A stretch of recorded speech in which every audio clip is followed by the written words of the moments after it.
All right, welcome in, folks, to the Can We Kick It podcast. I'm your co-host, Mike, along with Chuck. What's going on, Chuck? Shaka, blah, blah, blah, blah, blah.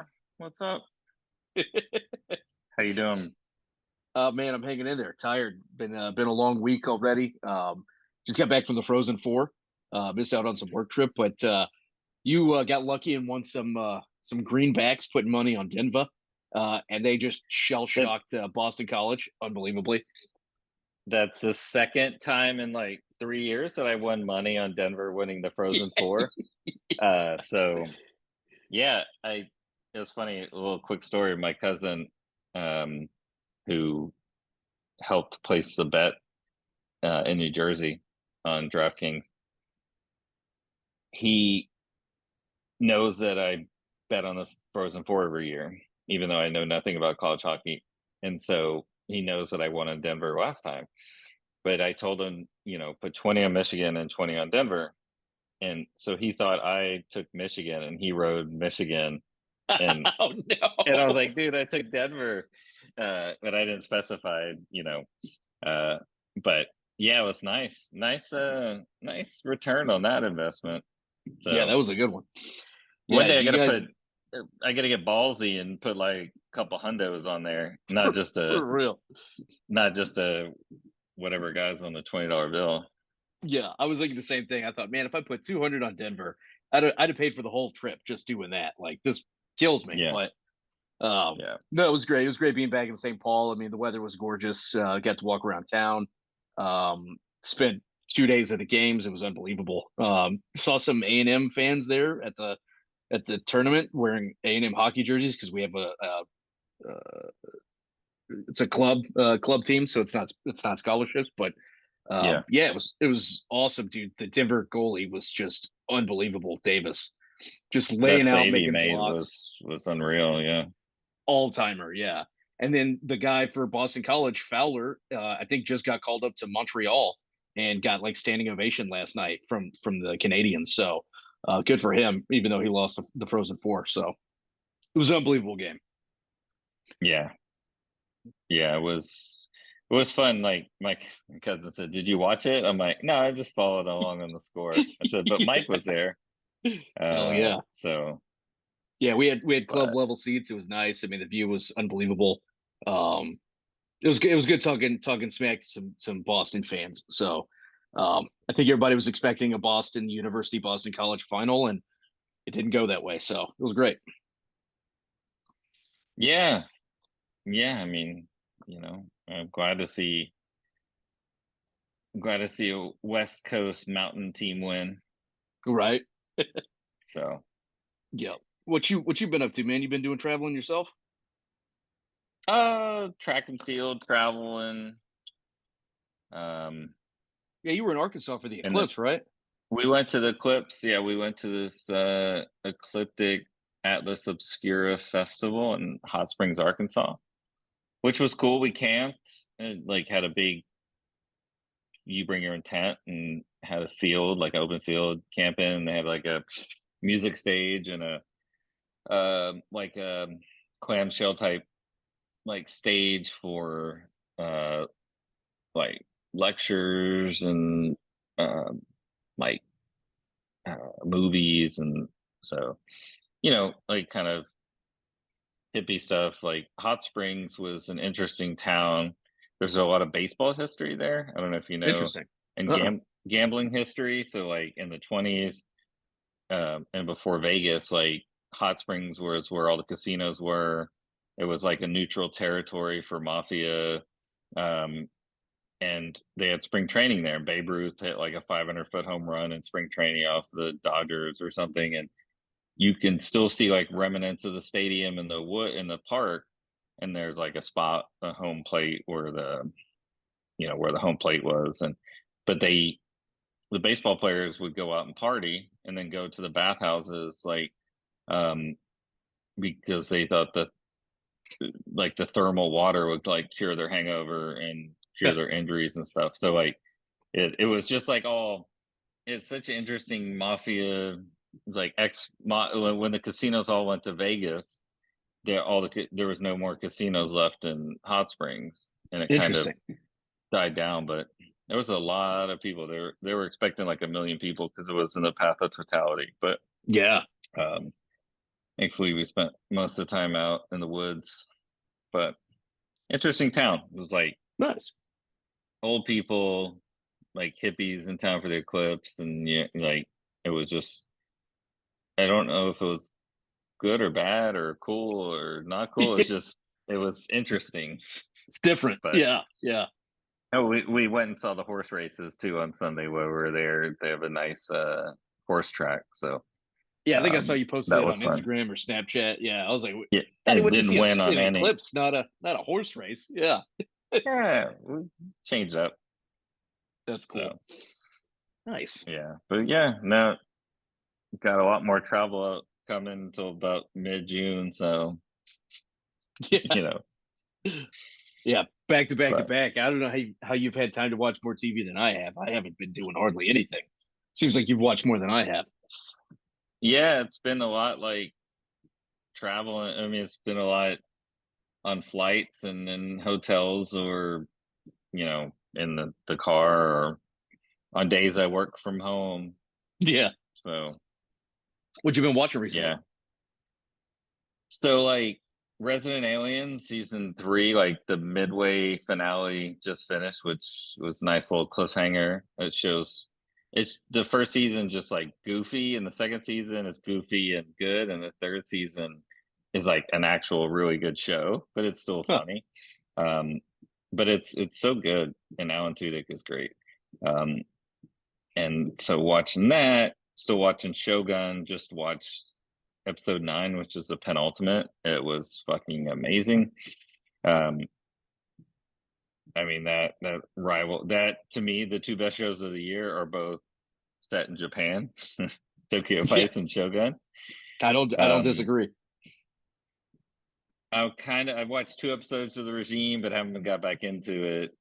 Um, and then I just like I'm watching the Synanon Fix on HBO. It's like a documentary about a group called Synanon back in the 60s, 70s, like supposed to like help drug addicts, and then it converted into like something else. Colt.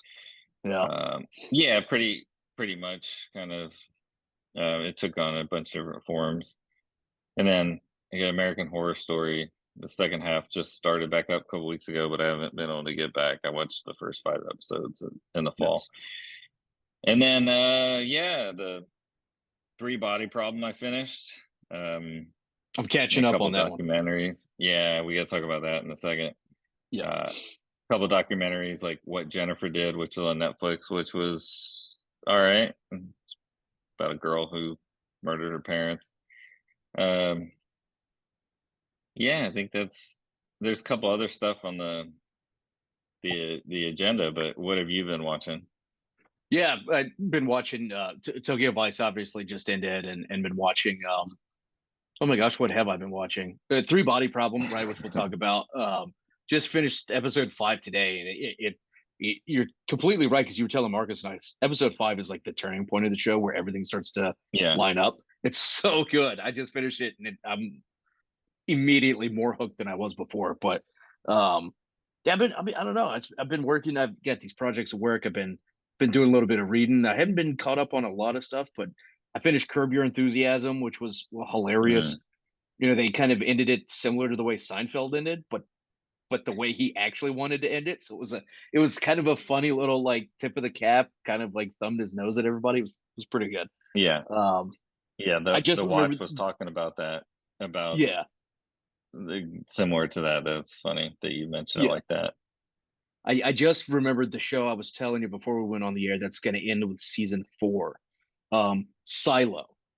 So we've only had Mm. the first season of Silo. We know the second one is coming. They're going to film and produce the third and fourth season back to back, Oh wow. and it's going to end with the fourth season.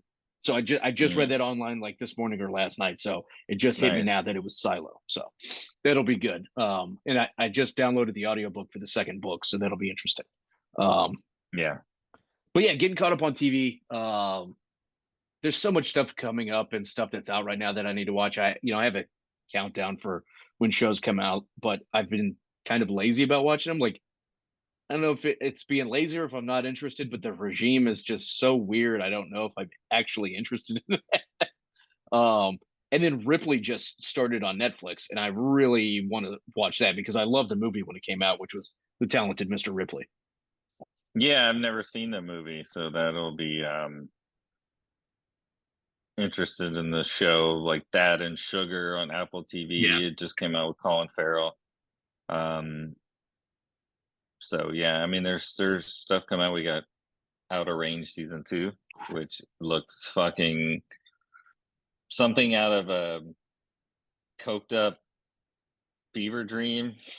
Looks Yeah. even more insane than season 1 was, if anybody watched it. But Yeah. Something out of a Philip K. Dick book. It's just so weird, yeah, so sci fi, so four dimensional. It's so weird. I think the trailer just dropped today or yesterday, and we just watched it. And it yeah, just looks like an acid trip. It looks insane. So much like the yeah, first season did. Yeah. yeah, So I'll be doing a rewatch of the first season probably over the next couple of weeks and taking lots of notes and trying to yes, savor the flavor as the new one starts. So yeah, same, same. yeah, Um, so Three Body Problem. yeah, You watched the first 5 episodes. yeah. I watched 6 through 8 as well. But what do you think of the first 5? Slow start to some degree, a little bit. After you get past like the first and second episode, it's a little bit slow until you get to the fifth. Um, but it's so captivating and so good because it's such an original story, right, by Shixin Liu, in Mhm. China about contacting another alien race. And of course, we generally know how that always ends up is not we're the primitive one, so we're the ant that's going to get crushed under the boot of somebody much more intelligent. But they're 400 years out Yeah, and trying to figure out how to conquer us while we conquer them before they get here. And yeah, it's just so original. And I was watching it with Jack Quaid, the like snack guy, and then seeing his house and he's got like all the toys on his wall and stuff. I was like, that's who I am. And then like you're him, yeah. R.I.P. Like he don't make it, but yeah. Um, dude, it's such a great show. The book is so good, but I didn't expect it to turn out this well in terms of an adaptation for a TV show. I mean, just how episode 5 ended with them being able to watch everything. It's so highbrow sci-fi. It's unbelievably amazing. Yeah, it'll be interesting to get your thoughts on 6 or 8 because the show kind of dramatically changes a bit. Yeah, And what I think was really, I mean, it's still good, like total 8 episode series, but what I think was really well done in first 5 is kind of like putting an impossible book into a show, yeah, and then how they did it, and you were the first 5 you're trying to unravel the mystery, and then after the 5 you know what the mystery is, and now it's basically act 1, and yeah. and now you know what the problem is, right? Um, so it's the interesting part is how Benioff and Weiss are going to be able to make it. I would say make it meaningful and make you interested in um, over so many year period of Right. I mean the story more, so I don't want to spoil it. But apparently, I read that the 3 books, one is now, and then the other one's in the past, and then the other one's in the future, or the last one's in the future. That's close to the date. Yeah. Um, but I kind of maybe was spoiled on the podcast I listened to about it, and I'm like, oh, I didn't want to know all this, but about like the third book, and but Yeah. but anything with sci-fi and time and other species, it's right up my alley. So, Which for um, me, considering we're able to do these books, right? And when are we going to get a Forever War like series or movie? Like Ridley Scott was working on a script years ago for the Forever War adaptation, and he's abandoned it. And I think it'd be a Mm. fantastic movie. Um, but Yeah, we're getting a lot of yeah. good If sci-fi someone, stuff now because we have the capability. yeah, if someone could turn Forever War and Forever Peace into a series, it would be great. Yeah, Um, there, I mean, there's a lot of good side. I mean, there's some that the foundations didn't turn out as well as everybody was hoping. nope. But The it's hard. books are It's hard. fantastic. The series is not great. Yeah, But I think sometimes what makes sci-fi kind of special from a book level is the imagination. So yeah, it's entirely up to the reader to frame it and whatever they want, and the like kind of sky's the limit on what you can imagine. And then when you put yeah, it into visual art, you may not appreciate what how that person told a story. for sure. Um, and that's when we're at the Quotes Festival, there was a lecture by this guy named Adam Rubin who Hmm. writes. He's kind of like an illusionist. I forget how to explain. He calls himself like a wonderist, but it's not really like magic. But he takes on like he has a lot of books, and it's not just like he's lives in Brooklyn and he does a lot of like just stuff in the community. It's hard to describe, but he wrote a lot of these different children's books, and my daughter knew some of them, like Dragons Love Tacos or something. There's like a couple of popular ones, but he had one called The Ice Cream Machine, and Hmm. what he did was he sent out to all these schools asking for elementary students to write their own book called The Ice Cream Machine. And what he wanted to do is show kids like with the same title, everybody can write a book and it's going to be completely different. And he Right, published like six of the stories in that book.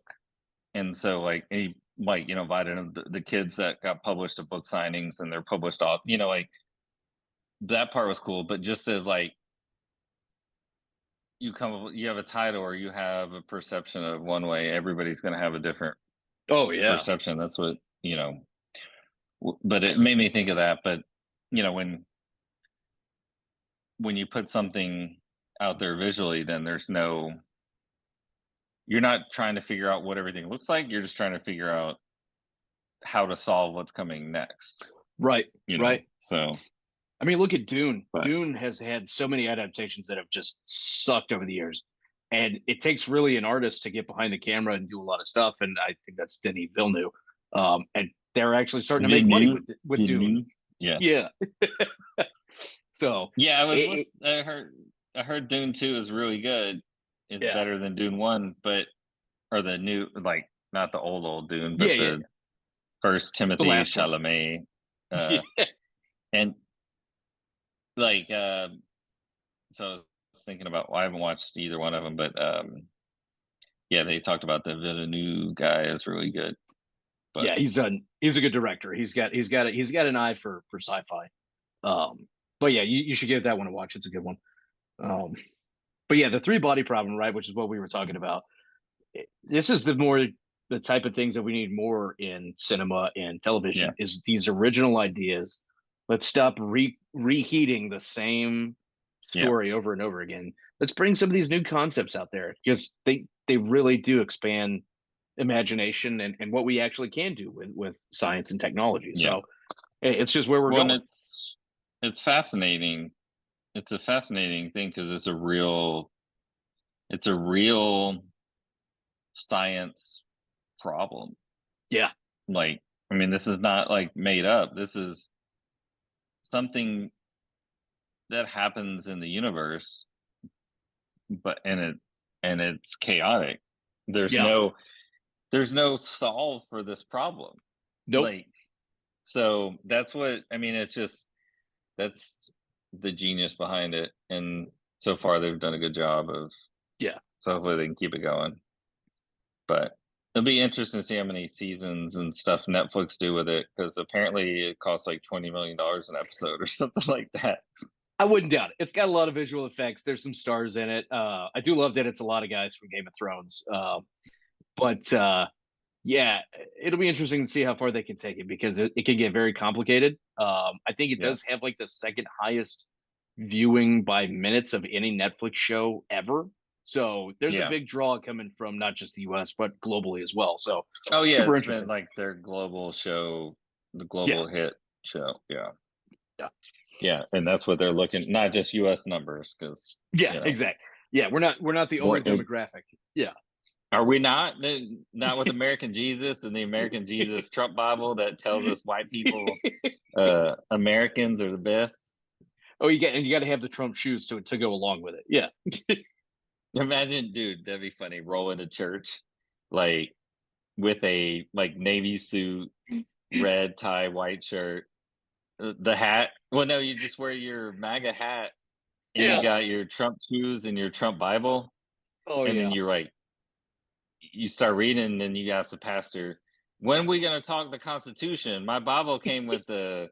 When are we going to see Lee Greenwood's song?" That's the preface, right? When do we close out with Lee Greenwood's "God Bless the Yeah. USA"? Yeah, Sorry. they just hand the pulpit over to you. That's fucking great. Oh man. Yeah, Oh, that's funny. Sorry. no, that's Sorry. good. Uh, Um, all right. So yeah, I we think never. Yeah, that's go ahead. kind of what we've been talking about, right? Is these shows that we've been watching off and on, but we had a little Yes. hiatus, I guess, and we've Yeah, it's been a probably, couple weeks. yeah, we haven't talked about probably the greatest show of this year, unless Yeah. White Lotus is just going to blow the lid off the second half of this year. Um, but Tokyo Vice may be the best show that was on TV this year. And for me it's Yeah. really high up there for all-time series. I mean, it's a two-season show, man. It's so hard to put up against shows that have 4, 5, 6, 7 seasons. But it was so well done. Yeah. It's definitely my favorite show of the year so far. I think it's the best show of the year so far. I think it's going to be my favorite show of the first half of the year. Yep. I don't see. I mean, Out of Range 2 is going to be fucking wild. Yeah. Shogun is really good. Um, I don't see anything overtaking it, but it's just it's so well done. And the two seasons, as you mentioned, wrap up a continuous arc of, and you'll talk about your theory in a minute, but it's really, it's really one story that takes place over two seasons.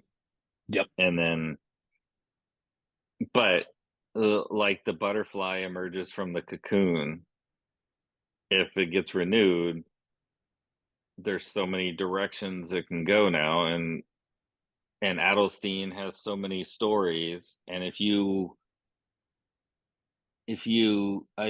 there's a podcast that he did that I sent you, and I listened to Yeah. all 9 episodes of the podcast. It's so fucking amazing. He has stories Oh, for days. I mean, just he has a crazy experience of being the gaijin reporter in Tokyo. yeah. So Just so much stuff being uncovered and now that we're globally connected, world, um, a lot of stuff is really starting to come to light, especially about one of the oldest places in the world being Japan and all the dynasties and all the background with the Yakuza and stuff. So much stuff is coming to light that it's just that's original yeah, source material that I spoke about earlier. We need more of that. yeah, and I think the cool part with this is it takes, you know, it embellishes on true stories. Sure. You know, it Yeah. took like a Yakuza boss went to the US for a liver transplant, and then you turn it into this elaborate, you take the real story and you make a series about it. Yep. And then the rise of Tozawa and the fall of Tozawa. I mean, that's kind of like the 2-season arc, and the rise of Yeah. Sho or Saito, Oh, yeah. and the rise of Saito, and the Yeah. challenges, you know, so you have 2 you have a you have couple protagonists and couple villains, and then you see, just won't go too much in the finale. We don't want to, it's been a couple weeks, but as you Yeah. see kind of in the finale and through this whole season, Tozawa is nothing without his wife, or was nothing without his wife and his wife's family's money. Yep. Um, at the end of the day, because he's not. It's kind of like, the Rockefellers and the Rothschilds and and the 99, the 1%. Someone makes it from dirt. Guess what? Guess who's still going to be able to control them? The One people, percenters. Yeah. old money, the Yeah. 1%, and so he was once a street thug from Kansai, always a street thug from Kansai, right? Yeah. Uh, so, um, but yeah, I mean, we see the fall of Tozawa, um, finally catches up to him with Jake getting like all the documents and everything he needed to bring Tozawa down, and the coordination orchestration with the police and with the Chakuri, the Yeah. show. Um, De facto yeah, I mean, if leading. you want, Yeah. The yeah. yeah, I mean, I keep calling it Ishida's. show. It's like the, Yeah. but He's an amazing actor. Like the guy should be in more stuff. He's so good. But well, yeah, just that's his stock's fucking flying right now. whew, So all time high. Yeah, all time high. yeah, Yeah. Yeah, seeing the show go from what it was in season one, where we saw how it started with Jake and um gosh, it has been a couple weeks.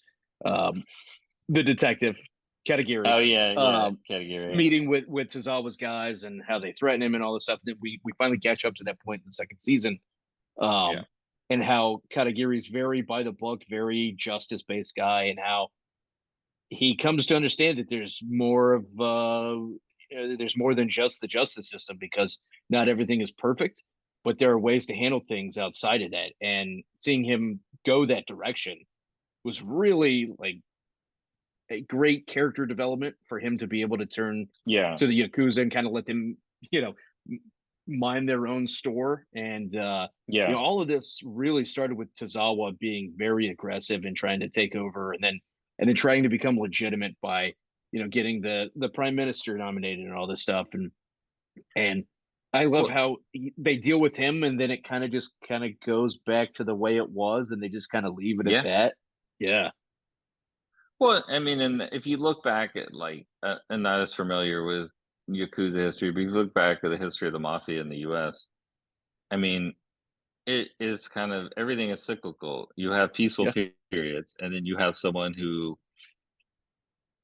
when they mafia started dealing in drugs, like in the 20s and stuff, and then prohibition, and then you have people trying to take over other areas, and that's what Tozawa did, went in and was trying to take over other um like territories, and then but he was also trying to go legit. At the end of the day, they're still criminals. It's Yep. not like so even with y- y- they're not gonna succeed in that world. Um but I No. think it's just it's the greed that ends up getting you, right?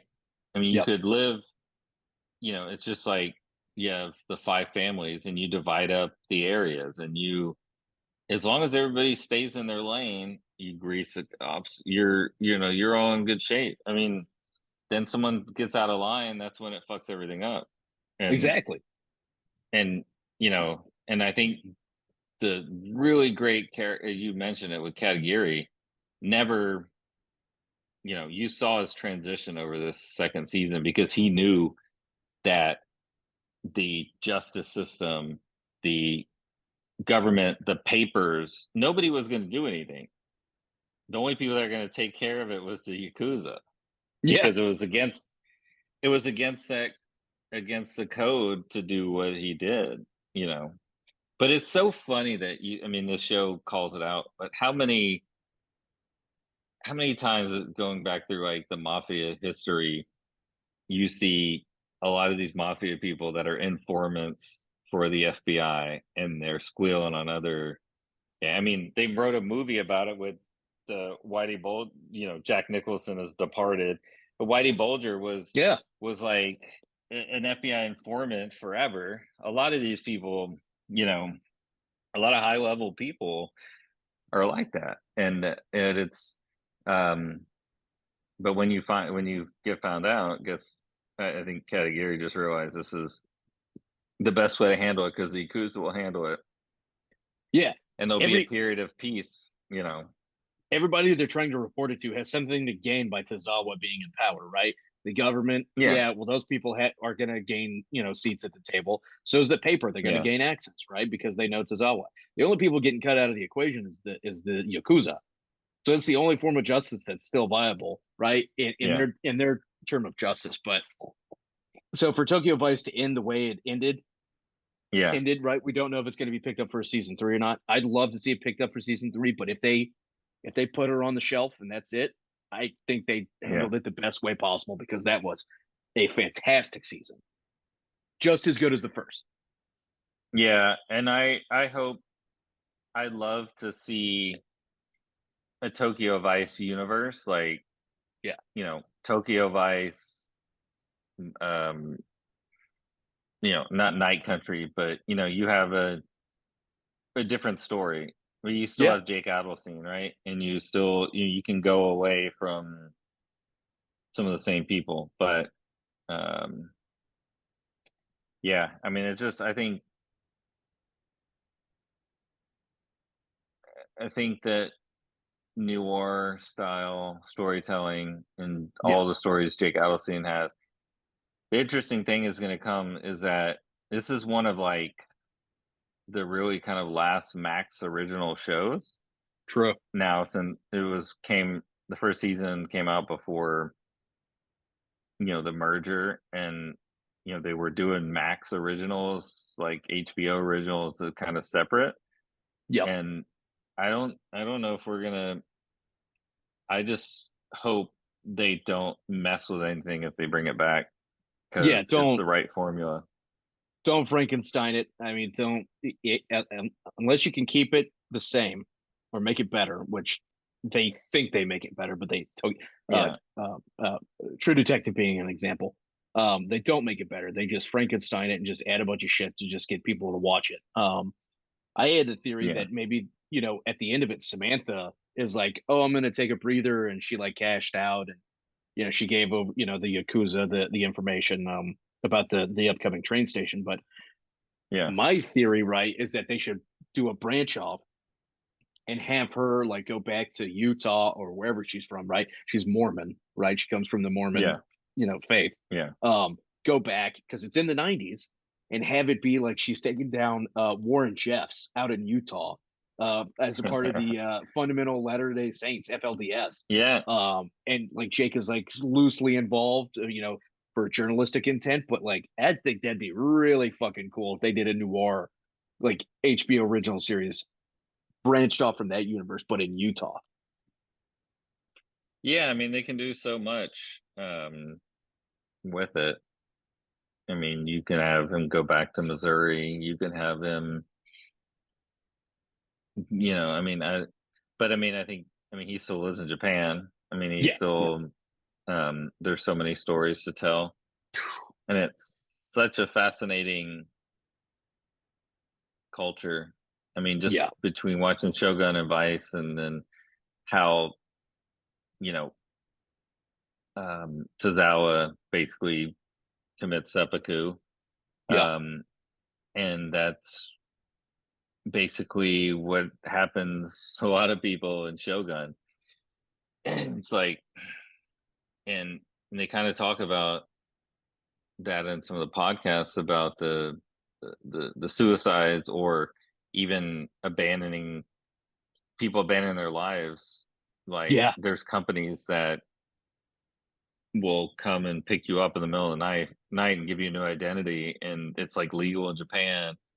And there's so many fascinating things. That's what the podcast is about, like 9 episodes. They could do a whole Tokyo Vice like missing persons or something, and then Yeah. I mean, it's there's so much they can do because the fundamentals are there.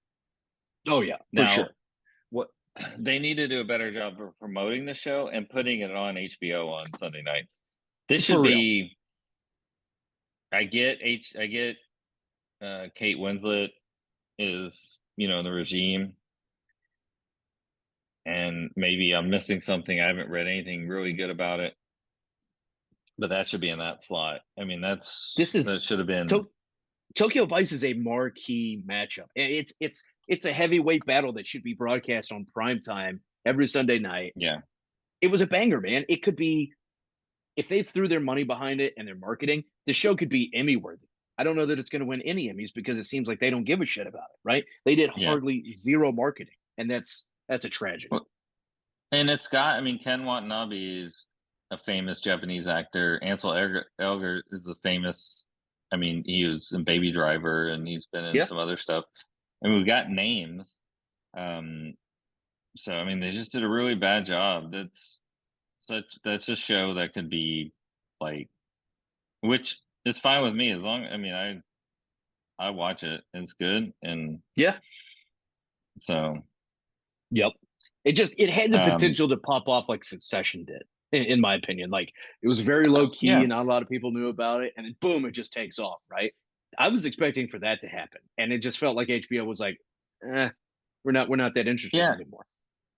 Well, I didn't watch Succession till after the first season, and it's so many people like gave up. Like talking to people I work with that stopped Yeah, watching after the first 4 episodes because they didn't like it. And the first 4 episodes are the weakest episode of the series. yeah, It gets better, better. But I mean, just think sometimes with the marketing and how when a wave catches and these shows grow, like I think Industry is better show than Succession. Like it's damn, basically the Succession, but in the UK with like trading and yeah, stockbrokers and the lifestyle, and it's raw, but it's kind of a bunch of unknown actors. But I mean, it's the same um, style, but yeah, it's just what catches on and what yeah, But everybody can. Oh, it's what you know. The Roys is like the Murdochs and the yeah, big family, right? So um, the Hiltons, the family drama, and I mean, it's relatable. It should be yep, relatable because none of us have that kind of money, but you see it right, on TV and you see. Um, but that's what we're told in America that can happen to us. So we pay attention, like we're gonna yeah. Oh, the only difference between be them and like my family, right? Because my family screwed up. The only difference is that they have $1 billion and my family doesn't. yeah, yeah, Yeah, yeah. But but let anyway, me we got ask to you plan something our about. trip to Japan. Yeah, Oh, I know. Yeah. Well, Tokyo is mhm, high on the list. I really want to go. yeah, I do have one question for you. What yeah. could Tozawa have done different to not have gutted himself at the end? How could he have won? I don't think you eventually win in this position. Yeah. Like, I mean, you end up when you're the head of a crime family. You don't retire on a beach. No. You end up dead, right? I mean, this is you rise to power, have a fun run, and someone comes and whacks you, or in this case, he kills himself. I think the only way he could have won is stayed away after the surgery or came back and kept what they had and kept the peace. I mean, because whenever he was gone, slick back hair and glasses, they maintained the status quo. They didn't. They kind of did the thing that they were doing. So Yeah, they were I mean, just it's just holding the water back. it, Yeah. power corrupts, and absolute power corrupts absolutely, whatever that quote is. Yep. And that's what eventually. I mean, the only way it is not get too greedy, and he got too greedy. He was trying to be the richest, most powerful, most influential person, and that was his downfall. I think there's only one way he could have won. Now, I'm not saying it would not have screwed up his entire life, the entire country of Japan. There's only one avenue that I see, and it was the Michael Corleone way. And that was to off the rest of the five families and consolidate power so that way Yeah, nobody could turn on you. That's the only way. He left all the other Yakuza being like, oh, yeah, yeah, like if you back me, like we'll all be legit. No, no, no, no. yeah, You kill all of them and you just do yeah. it all yourself. Yeah. Go That's to the what should have happened. mattresses. Go to Exactly. the Yeah, mattresses. I exactly. mean, it's I put all family disputes to rest tonight. That's what he should have done. yeah. Just killed everybody. Yeah. But then, I mean, it's still then the downfall comes by another means, but you buy some Oh, time. of course, it But comes yeah, yeah, when his politician becomes in power, then he gets busted for money laundering, or the government yeah, collapses and they have hyperinflation. It comes at some point, but to make a longer run, you have to go. You yeah, have to go to the mattresses, in my opinion. Yeah, yeah, yeah. Agreed. I think that works. yeah. But good But season. oh, so good. It'd be interesting if they do a season 3. If they don't, I'm fine. Because they didn't screw it up. Yeah, I love Ken Watanabe in this and his character, like whether or not he's going to retire, how they kind of leave it open at the end where he's doing like the 10 seconds of breathing and he's like, ah, you're like, oh shit, is he actually going to retire or not? Or stay retired. That was really good. yeah, So I love the show. I've got the book. I'm listening to the podcast that you mentioned. We need to share it on yeah, our Instagram. yeah, There's yeah. just so It's really much good. history there that's so great that people just aren't aware of. So Yeah. Well, good. You have to let me borrow the book yeah, yeah, for sure. when you're done. Yeah, to think A that little this book show swaps. all started with like the Yakuza getting people out of debt and then guilting them into committing suicide to get the life insurance back. That's how this show started, and it went Yeah. off into like this crazy universe. So good, dude. And that's a real thing in Japan. Like, it's Yeah, fucking insane. I mean, there's yeah, so many things that were like, what? So, yeah, amazing, amazing. But yeah, any other yeah. thoughts on that? No, no, just lot more TV coming. So, There's a lot. There's a lot. I got to get caught up. I'm going to start Ripley probably this week. I'm going to blow through Three Body Problem, and then yeah, I've next got to map out my Outer Range rewatch. yeah, next week we got to talk about 6 through 8 so I can get your thoughts on that. Yeah, Um but yeah, then there's we got rewatch of got to rewatch Out of Range. and then if we can ever get Severed season 2 to drop, I mean, my God, man. Apparently they're done. It's wrapped filming. They done filmed. So Yeah, yeah. So we get it through production. We should get it by the end of this year, hopefully. yeah, Yeah. So hopefully we need it. yeah. Yep. So So but yeah, man, appreciate everybody for kicking up, with us this week. Check out the podcast platforms, check out the website, Kick It Media, check out the Instagram. Can we kick it pod? You hit us up on Instagram or our website, and tune in next week. We'll finish Three Body Problem. We'll talk Ripley. We'll talk Resident Alien and Shogun. I got to get caught up on that. And as cousin likes to say, go Lastro.